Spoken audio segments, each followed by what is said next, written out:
Hi everyone, this is Veronica. आज हम बात करने वाले हैं साइलेंट वैली में एक बर्ड सर्वे हुआ है। उसमें कुछ नए पक्षी, नए बर्ड्स देखे गए हैं। नए का मतलब नई स्पीशीज की बात यहाँ पे हो रही है, तो इसको डिटेल में हम डिस्कस करेंगे। आपकी कोई भी क्वेरी हो आप मुझसे कनेक्ट कर सकते हैं टेलीग्राम चैनल पे, because I feel together we can make a huge difference. और बाकी क्योंकि यहाँ पे हम बहुत अलग अलग जगह पे क्लासेस लेते हैं, फॉर एग्जाम्पल इस लेट्स क्रैक यूपीएससी पे I am taking classes on pathfinder, I'm taking classes on special free classes on Unacademy platform and plus मेरे जो पेड बैचेस प्लस कोर्स चलते हैं वो भी। तो अलग अलग जगह के लिए आप अगर एक जगह मुझसे कनेक्टेड होंगे तो मुझे हर बार अनाउंस करने की जरूरत नहीं पड़ेगी कि कहाँ पे क्या चल रहा है, राइट। बाकी अब coming to the topic, Silent Valley bird species जो है अब उनकी जो उनका नंबर है वो इंक्रीज होके 175 हो गया है। तो इंडिया में वैसे भी आप देखो या ग्लोबली भी देखो, किसी ना किसी जो एनिमल है, बर्ड है, उसकी नए स्पीशीज की डिस्कवरी होती रहती है, क्योंकि इतनी सारी बायोडाइवर्सिटी है जो कि हम पूरी तरह से अभी तक ह्यूमंस जान भी नहीं पाए हैं। एग्जाम के लिए इंपॉर्टेंट है क्योंकि स्पीशीज इन न्यूज कहीं ना कहीं से न्यूज में रहता है। हाँ, आगे बढ़ने से पहले आपको यहाँ पे बता दूं कि आप इसको अभी फिलहाल स्कैन कर सकते हैं। डिस्क्रिप्शन में भी आपको लिंक मिल जाएगा मेरे फॉर्म का, उसको भर देना, क्योंकि उससे मुझे पता चल पाएगा आप क्या तैयारी कर रहे हैं। It will help me in designing the courses further and plus आपको आसानी रहेगी मुझसे कांटेक्ट करने में। नाउ सी, ये जो बर्ड सर्वे है इसको साइलेंट वैली नेशनल पार्क में कंडक्ट किया गया। तो कौन से नेशनल पार्क? अब देखो, नेशनल पार्क ऐसे तो बहुत सारे हैं, कौन सा पेपर में आ जाए हम नहीं जानते, लेकिन जो न्यूज में रहा है उसको अच्छे से कवर करना तो हमारी ड्यूटी जो है वो रहती है। तो Silent valley national Park last week ऑफ दिसंबर में अगर आप वहां पे देखेंगे 141 स्पीशीज वहां पे खोजे गए, आइडेंटिफाई किए गए, जिसमें से 17 वर न्यू। तो यानी पहले जो स्पीशीज थे वो बाकी जगह पे थे, लेकिन साइलेंट वैली में पहली बार देखे गए टोटल 141, और उनमें से 17 तो बिल्कुल नए स्पीशीज थे। तो इसको मिलाकर आप कह सकते हैं 175 स्पीशीज बर्ड्स के अब साइलेंट वैली नेशनल पार्क में हो गए हैं, जो स्पॉट किए गए हैं साइलेंट वैली में।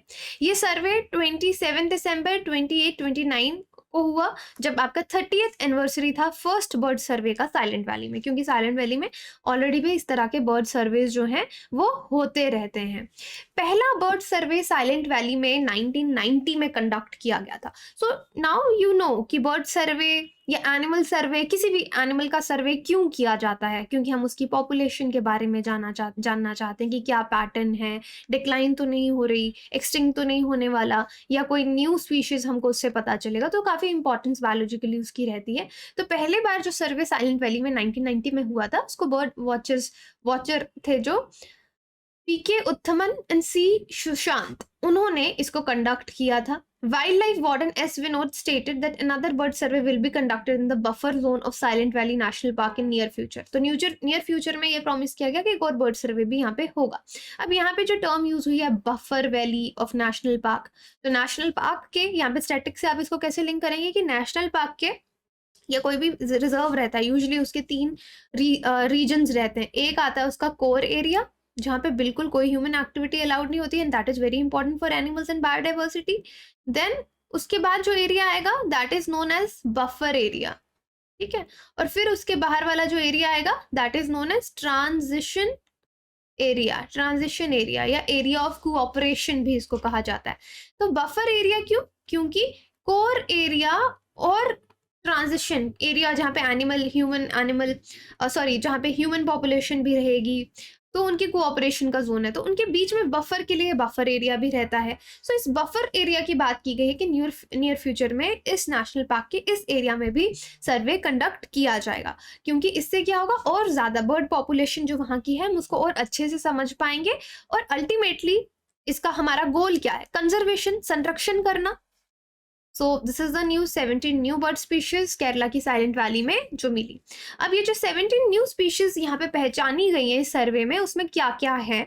ब्राउन वुड आउल है, banded bay cuckoo, Malabar woodshrike, white throated kingfisher, nightjar, jungle nightjar, large cuckooshrike. तो ये कुछ बर्ड्स हैं ऑब्वियसली हम इनमें से सब वर्ड्स को नहीं जानते, एग्जाम में ये नहीं पूछे जाएंगे, but yes, number silent valley national park is important कि कहाँ है। सो ये जो एडिशंस हैं, इससे टोटल जो नंबर हो गया दैट इज इंपॉर्टेंट 175 और इम्प्रेसिव 139 स्पीशीज जो है वो 2006 सर्वे में यहाँ पे ढूंढे गए थे, और उसके बाद 142 नंबर पहुंच गया था 2014 के सर्वे में। So you can just see the, ये जंगल नाइटजार आपका कुछ इस तरीके से दिखता है, ये तो आपको दिख ही रहा है, इट इज आउल, ये बेबी बैंडेड कुकू है, and this is clamorous read warbler. तो ये बर्ड्स हैं, जो आप में से भी बर्ड्स के शौकीन होंगे वो बहुत अच्छे से इनको आइडेंटिफाई कर पा रहे होंगे। तो ऑलरेडी मैंने बताया साइलेंट वैली में बहुत सारे बर्ड्स हैं, जिसमें आप येलो ब्राउन बुलबुल, ब्लैक बुलबुल, इंडियन व्हाइट आई, कुछ इंपॉर्टेंट बर्ड्स हैं जो यहाँ पे पाए जाते हैं। Another word used here is endemic species. Endemic species क्या होते हैं? जो सिर्फ इसी जगह पाए जाते हैं, इससे बाहर नहीं पाए जाते। तो यहाँ पे काफी सारे endemic species भी हैं जो high altitudes, high elevation areas पे आपको मिलेंगे। For example Nilgiri laughing thrush, Nilgiri flowerpecker, brown cheeked fulvetta, black and orange flycatcher. So there number of birds जो सिर्फ यहीं पे पाए जाते हैं। तो उसका एग्जाम्पल्स मालाबार विस्लिंग थ्रश, ये सब एग्जाम्पल्स आप इनकी देख सकते हैं।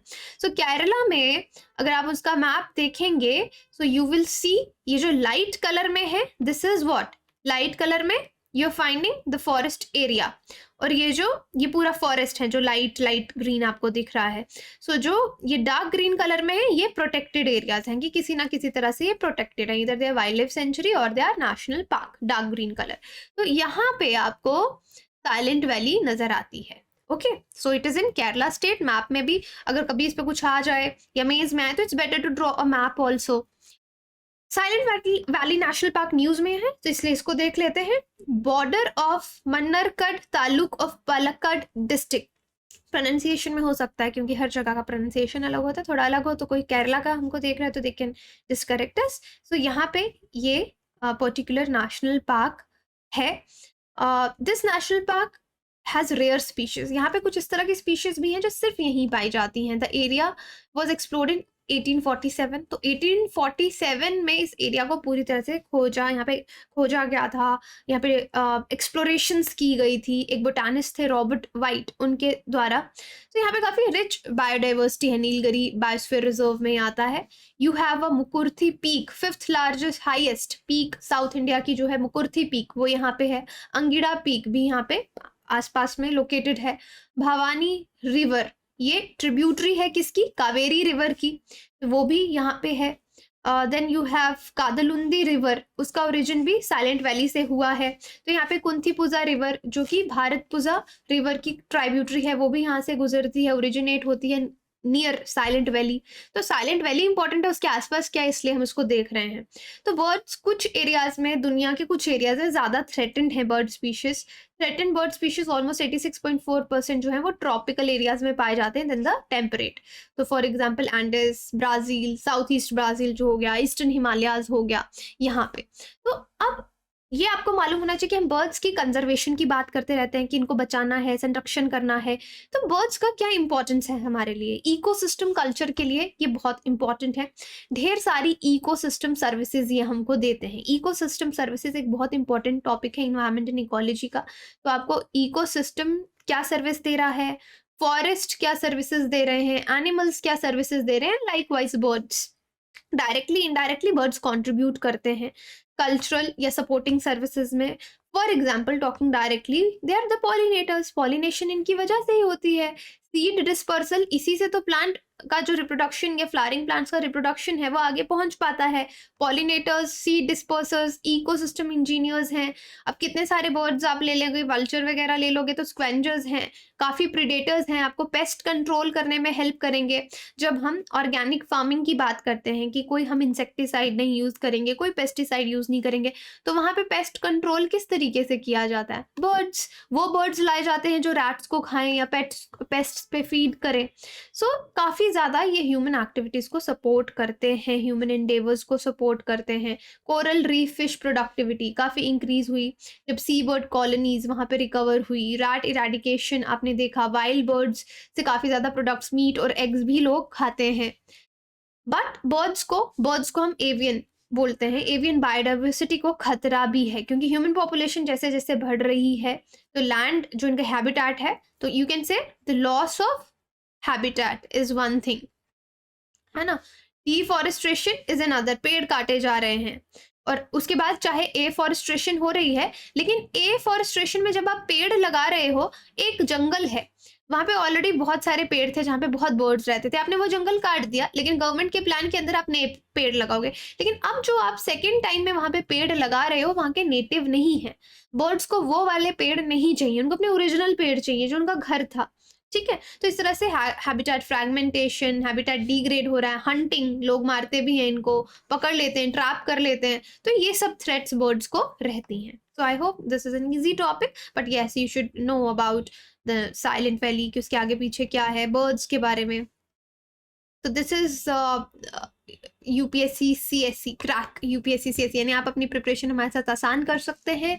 अनअकैडमी सब्सक्रिप्शन, आपको वीरो यूपीएससी कोड पे मैक्सिमम डिस्काउंट मिलेगा, और आप मेरी पर्सनल मेंटोरशिप जब तक आप प्रिपेयर कर रहे हैं, just let me know on the Telegram, और आपको मिलेगी। अनअकैडमी में बहुत से टीचर्स हैं, आप अपने फेवरेट टीचर से पढ़ सकते हैं।